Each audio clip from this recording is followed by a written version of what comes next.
tous et bonjour à toutes. Je suis Juliette Boramier, sophrologue et hypnothérapeute dans le 8e arrondissement de Paris.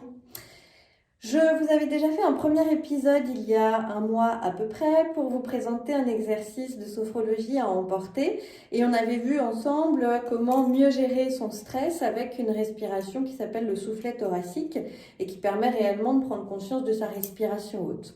Aujourd'hui, on va beaucoup plus s'intéresser à comment l'angoisse nous impacte corporellement et du coup à essayer de faire en sorte de diminuer cet impact pour que vous retrouviez une meilleure relation avec votre corps et que vous arriviez à gérer cette émotion-là.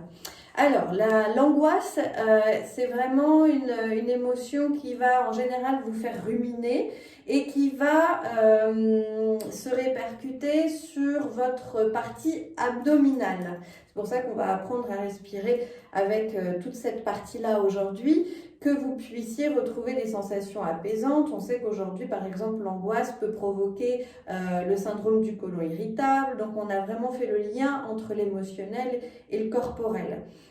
L'angoisse, ça va être par exemple quand on a une réunion importante à préparer pour le lendemain et qu'une fois arrivé dans son lit, on va commencer à cogiter, à faire le petit vélo dans sa tête pour essayer de programmer toutes les tâches à accomplir pour réussir cette réunion qui aura lieu le lendemain ou dans 2 jours, enfin peu importe, sur les jours à venir.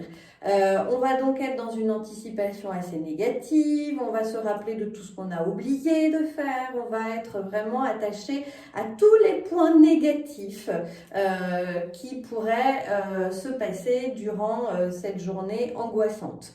Donc ce que je vous propose aujourd'hui, eh bien, ça va être d'attacher beaucoup plus d'importance à votre respiration et à l'impact qu'elle va avoir sur votre corps.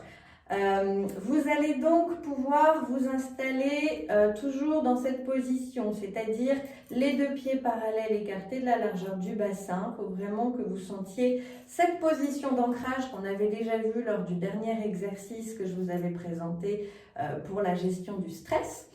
Donc, position d'ancrage, les 2 pieds écartés de la largeur du bassin. Vous pouvez légèrement fléchir les genoux si vous souhaitez pour sentir que le dos se redresse et puis effacer cette cambrure là qui est derrière. Et puis, vous mettez les bras le long du corps et la tête dans le prolongement de la colonne. Une fois que vous êtes dans cette position, vous allez pouvoir placer une main sur le ventre et le dos de la main derrière sur les lombaires. Les mains sont uniquement là pour constater le mouvement de votre corps. Il n'est pas question d'appuyer sur le ventre ou de faire quoi que ce soit de ce genre. C'est vraiment juste pour constater l'évolution. Alors, on va donc laisser sa respiration descendre sur la partie abdominale aujourd'hui. C'est un exercice qui est un peu plus compliqué souvent que l'exercice précédent avec la respiration thoracique. On a tendance à beaucoup plus respirer avec cette partie haute que cette partie basse. Si vous n'y arrivez pas aujourd'hui, essayez de vous réentraîner, notamment quand vous êtes allongé. La respiration abdominale, c'est celle qu'on a quand on dort. Quand votre corps est en mode automatique, c'est-à-dire que vous êtes dans un inconscient total et que finalement il se gère comme une machine tout seul, eh bien vous allez respirer avec le ventre automatiquement. Donc vous savez le faire de manière inconsciente. De manière consciente, c'est parfois un peu plus compliqué. Donc quand vous êtes en position allongée, finalement vous allez prendre les automatismes et les réflexes que vous avez quand vous êtes en train de dormir dans cette position allongée. Donc ce sera plus facile pour vous de commencer peut-être si vous êtes allongé dans votre lit. Ensuite, si vous y arrivez allongé, vous le ferez assis. Et puis si vous y arrivez assis, vous le ferez debout. Je vous montre debout parce que je ne peux pas m'allonger aujourd'hui et que de toute façon, il va falloir que vous y arriviez un peu n'importe quand parce que l'angoisse, elle survient un peu n'importe quand. Donc une main sur le ventre et le dos de la main derrière sur les lombaires. Et ce que vous allez faire, c'est que vous allez prendre une profonde inspiration par le nez et gonfler le ventre, rester en rétention et souffler, rentrer le ventre. Alors, je vais m'avancer un petit peu pour que vous puissiez bien voir le mouvement du ventre, de la ceinture abdominale. Et je me mets en biais. On y va. Donc, c'est un exercice qui s'appelle le chauffage corporel et qui permet de prendre conscience de sa respiration basse. On met la tête bien dans le prolongement de la colonne. Vous pouvez fermer les yeux, ça vous aide à vous recentrer et à vraiment rester à l'intérieur de vos sensations. Et puis, profonde inspiration par le nez, vous gonflez le ventre. Rétention. Et vous soufflez, vous rentrez le ventre.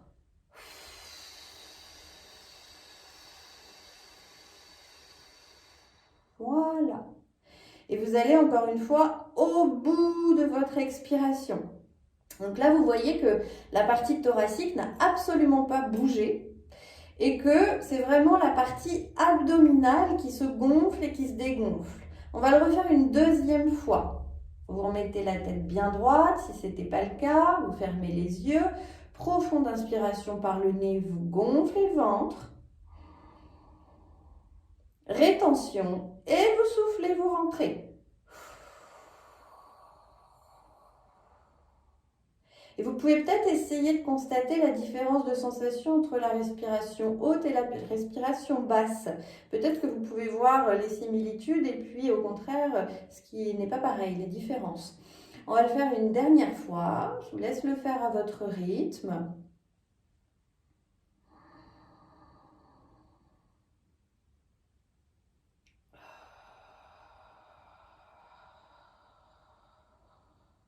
Voilà. Alors, là, c'est facile parce que moi, je le fais tous les jours. Pour ceux qui n'y arriveraient pas, là, tout de suite, en exercice, ce que je vous propose, c'est de vous mettre assis. Vous allez vous asseoir sur le bord de votre chaise et pour l'instant, vous n'allez pas du tout utiliser la respiration. Donc, vous vous installez sur votre chaise en essayant d'être en angle droit, de ne pas être avachi, toujours le dos bien droit. Et vous allez, pour l'instant, vous mettre en apnée. Vous ne respirez plus et vous allez faire ce mouvement de va-et-vient avec votre ventre.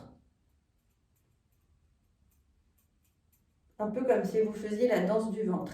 C'est ce mouvement-là qui va permettre de détendre la ceinture abdominale.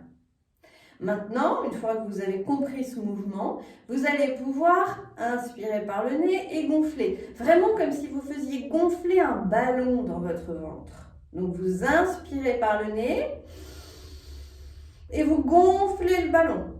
Rétention et vous soufflez, vous rentrez le ventre, vous forcez sur votre ceinture abdominale. Il faut qu'elle retrouve une tonicité. Vous forcez sur votre ceinture abdominale pour rentrer vos abdos au maximum. Vous pouvez même contracter le périnée si vous savez le faire. Et puis, vous soufflez, vous crachez tout l'air que vous avez pris. Voilà. Essayez vraiment de ritualiser ces petits exercices dans votre quotidien. Moi, je préconise donc 3 fois par jour, 3 fois à chaque fois. 3 fois le matin, 3 fois le midi, 3 fois le soir. Et en plus, vous pouvez refaire ces exercices quand vous en avez besoin. C'est-à-dire quand vous commencez à sentir que finalement, ça commence à tirailler au niveau de la partie abdominale et quand vous commencez à être dans une projection négative, dans une angoisse.